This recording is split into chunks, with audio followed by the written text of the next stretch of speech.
In this video, we're going to be taking a look at a new integration technique called integration by substitution. So integration by substitution is exactly what it sounds like. What we're going to do is be substituting some part of our expression and our integrand in for some other variable, and then trying to use that simplified expression to integrate. So usually when you're using substitution, what we're trying to do is we're trying to make our integral easier to manage, something that we have a better understanding of how to integrate.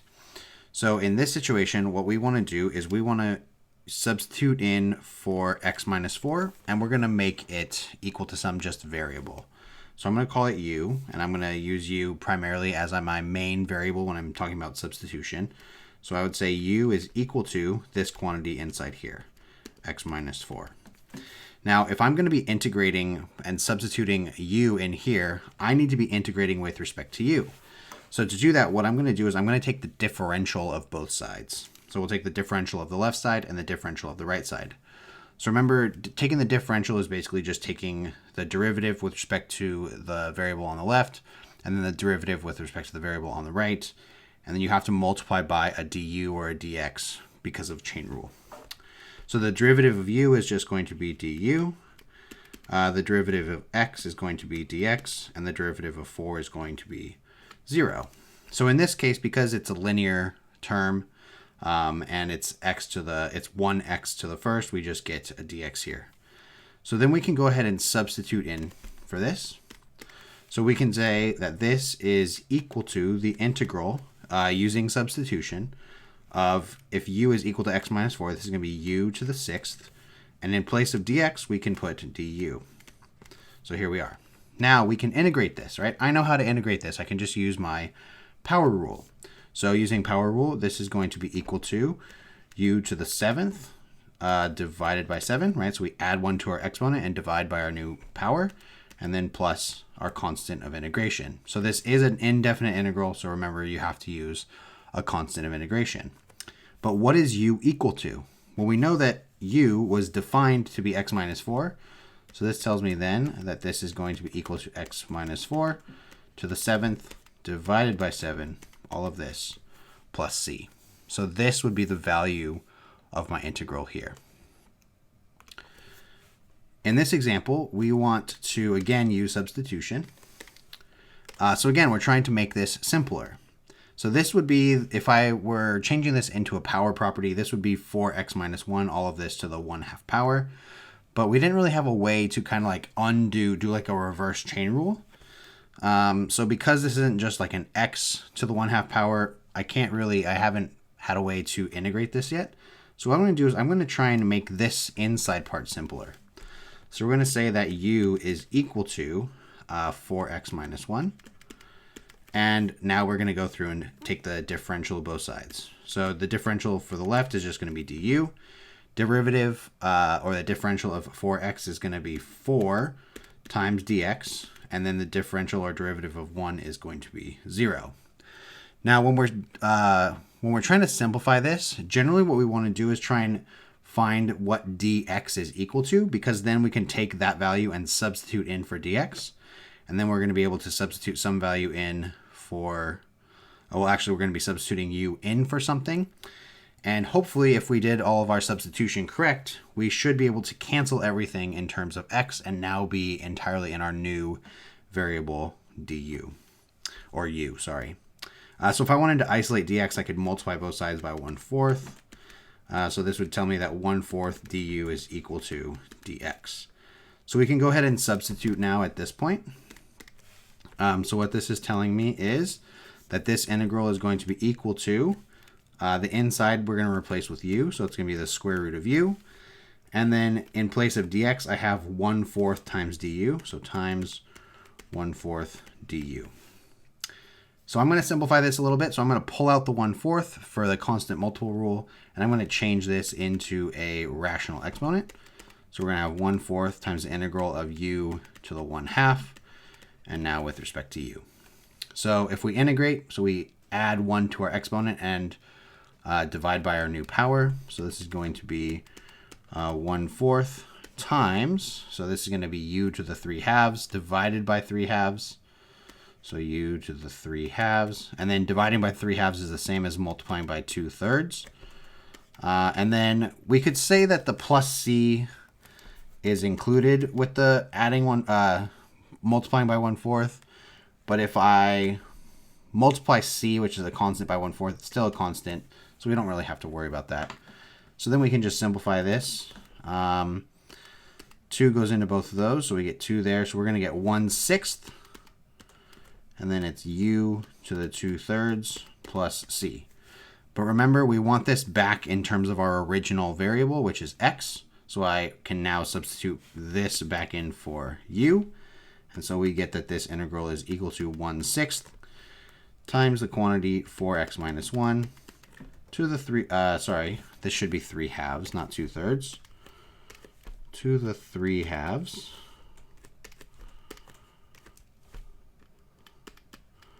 plus c. Okay. All right. So this one looks a little bit more complicated. So how do I know what I'm going to use for substitution? How do I know if I'm going to want to use the x squared here, or I'm going to want to use what we have on the inside here? And a quick kind of rule of thumb is we know that when we're doing our substitution, we're going to have to be taking the derivative of what we're using for u. So if we can find something whose derivative is going to exist in my function, then that's what we're going to want to make u. I know when I take the derivative of 2x to the third, I get something to the second power.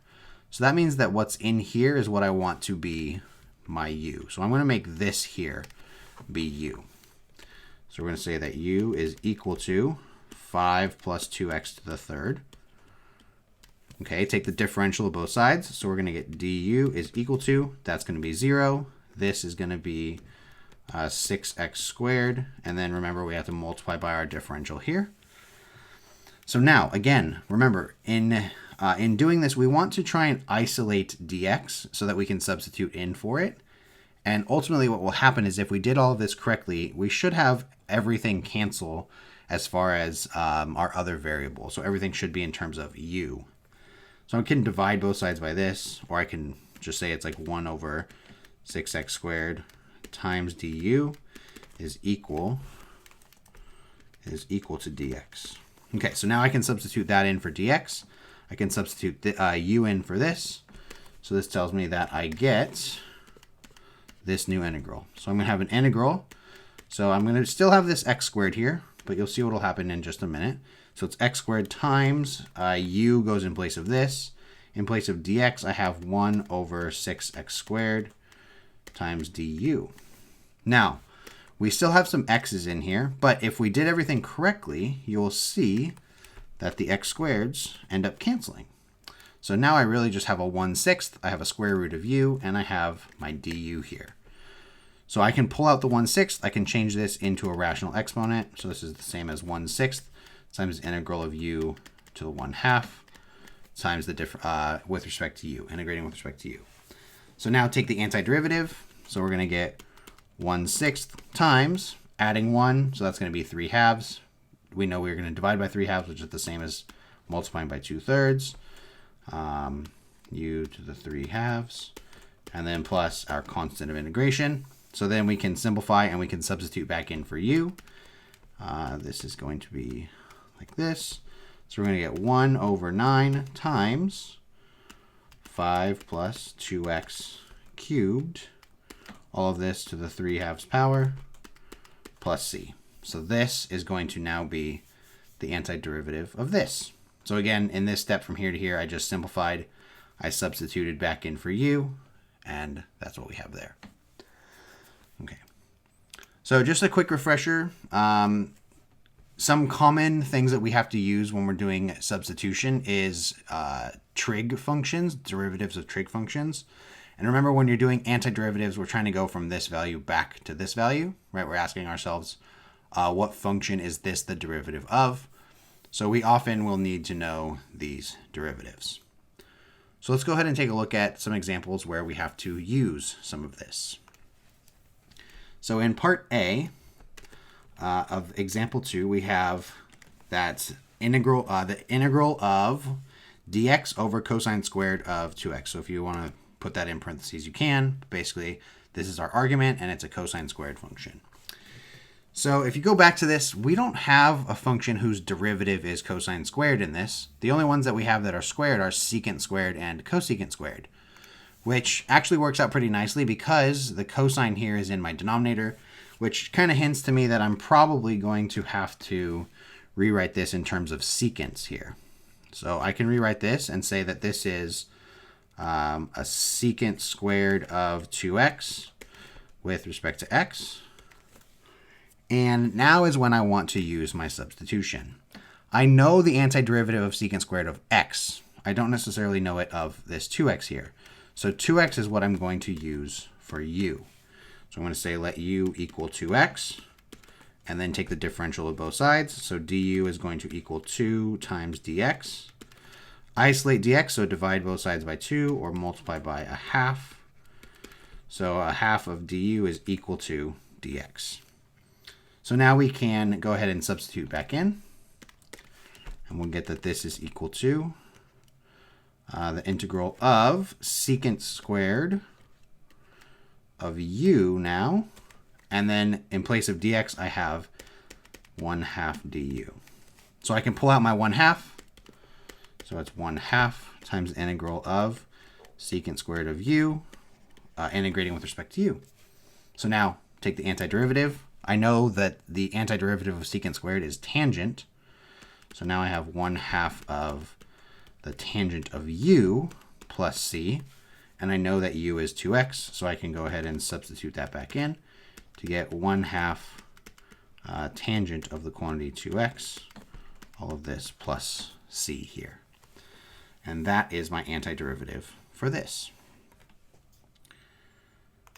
Okay, so for part B, what we want to do is try and integrate this using substitution. But before we do that, what we want to do is first rewrite this in terms of sine and cosine. So cotangent is the reciprocal of the tangent, so that means it's going to be the cosine of x divided by the sine of x. And all of this is being integrated with respect to x. So in this case, we know that the derivative of sine is cosine, and we know that the derivative of cosine is negative sine. It involves the sine. So the big question here is, which one do we use for substitution? And honestly, if you pick the wrong one, then you just go back and you pick the other one.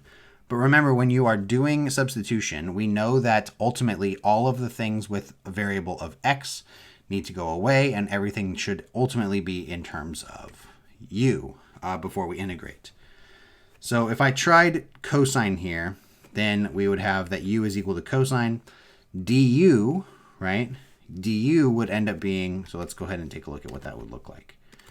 If we said that u, whoops, that's not the right thing, that's my highlighter. If we said that u was equal to the cosine, whoops, the cosine of x, then du would be the opposite of the sine of x with respect to x. And so then dx would be -1 over the sine of x times du is equal to dx. Okay, so if we tried to do this substitution, what would we get? Well, this would be the integral of u over the sine of x, right? So we have that original thing there, times dx is going to be -1 over sine of x times du. Now, this is a problem here because the sines aren't going to cancel. It's going to give me a sine squared here. So now I have things in terms of x and u. So by running into this problem, we can see that it looks like I chose the wrong function to use for my substitution. So I don't actually want to use the cosine in this situation. I probably want to use sine. So let's go ahead and rewrite this. So we're going to say that the value of u, or what we're using for u, is going to be sine. So take the differential, we get that du is equal to, derivative of sine is going to be cosine times the differential of x. Isolate dx, and we get that 1 over the cosine of x times du is equal to dx. Okay, so now we can go ahead and substitute in here. So what do we get in this situation? So I know that u is going to be my sine of x. So I have cosine of x over u times du is, this is going to be du over cosine of x. So we can see that the cosines cancel here. Cosines cancel here.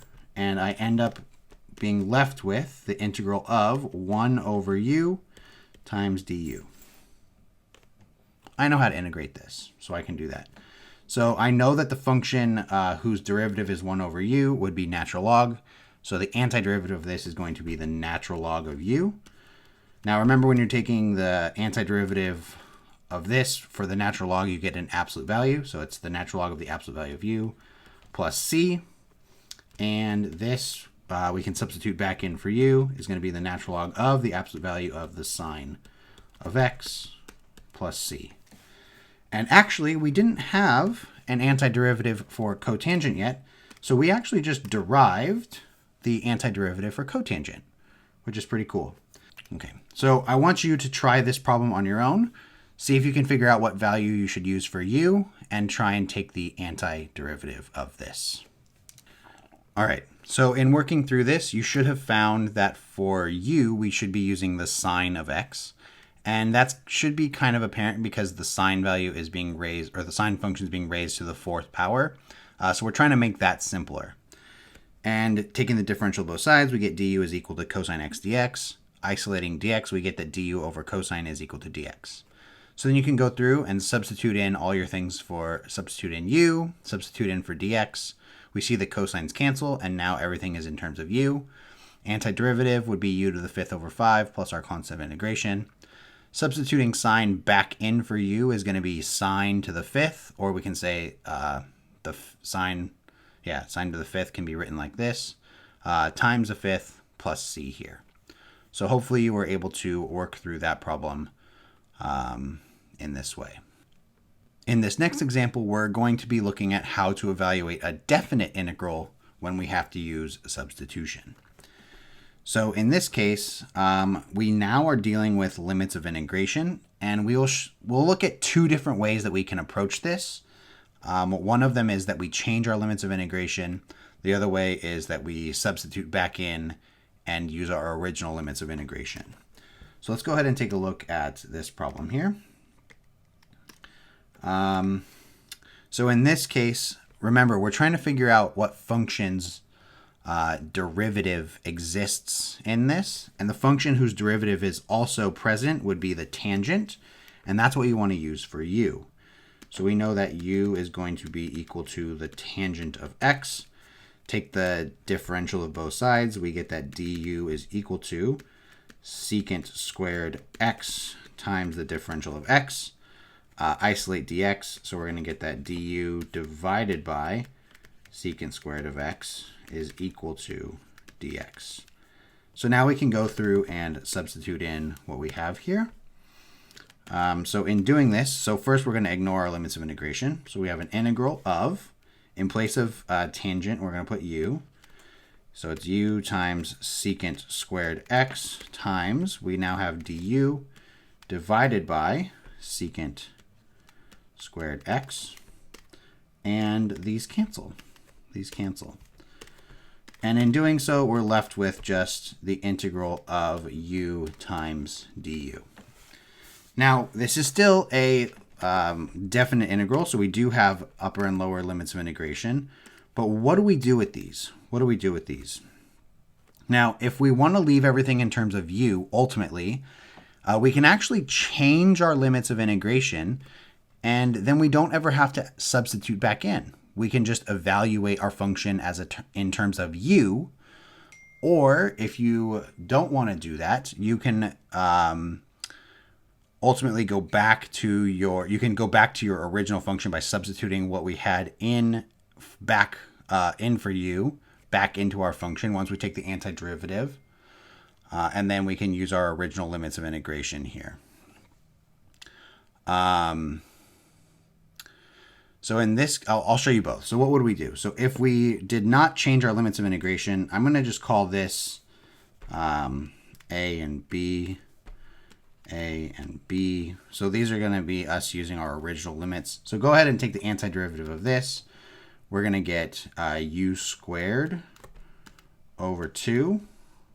And then we would want to evaluate this from A to B, which now we can substitute back in for u. So that would be tangent squared of x all divided by 2.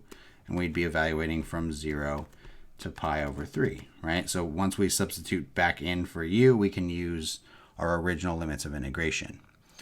So we could go ahead and do this, right? So we could ask ourselves, well, what is the tangent at pi over 3? And then we're squaring that value. The tangent at pi over 3 is the square root of 3. So it's going to be the square root of 3 squared over 2 minus the tangent at 0. The tangent at 0 is going to be 0. So that's going to be 0 squared over 2. So square root of 3 squared is just 3. So we have 3 halves minus 0 is going to be 3 halves. Now, what if we decided that we didn't want to change our limits of integration? What if from here, or sorry, if we wanted to change our limits of integration and not have to substitute back in for u?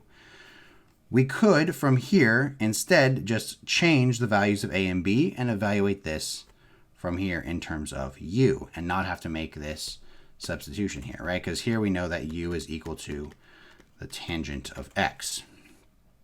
So how would I figure out what values I use for a and b? Well, you would go back to what we have here in the beginning. So what is the value of u when x is 0? So it's like when x is equal to 0, then u is equal to what? Well, what is the tangent of 0? It's 0. What about when x is equal to pi over 3? When x is pi over 3, which is our upper limit of integration, u is equal to the tangent of pi over 3. The tangent of pi over 3 is the square root of 3. So these could be what we use for our limits of integration here. So instead, if we didn't want to substitute in here, we could have, from this point, just said u squared over 2 is being evaluated from 0 to the square root of 3. And you'd see in doing this, we ultimately come right back to where we started, or where we finished here, right? I'd be plugging in the square root of 3, square root of 3 squared, and then I'd ultimately be plugging in 0, and I end up with the same result. So the way that you choose to do this is really kind of a matter of personal preference, right? So you can choose to change your limits of integration and not have to substitute back in. Basically what we would do is we'd be avoiding this piece here where we substitute back in for u and use our original limits of integration, and you could just evaluate straight from this.